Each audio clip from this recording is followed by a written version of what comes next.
বন্ধুরা, বলছিলাম লাল শাপলার স্বর্গরাজ্য ডিবির হাওরের কথা।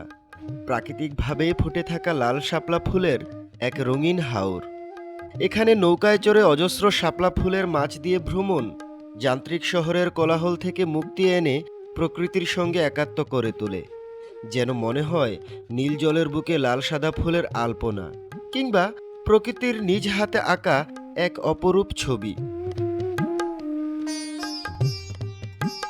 অতিথি পাখিরা শীতের মৌসুমে দল বেঁধে চলে আসে লাল শাপলার সৌন্দর্য দেখতে। এরা যেন আরেক পর্যটকের দল। সারা হাওর জুড়ে তাদের কোলাহল। সাদা বক মাথা উঁচিয়ে আর পানকৌড়ি মাথা নিচু করে লাল শাপলার সাথে কথা বলে।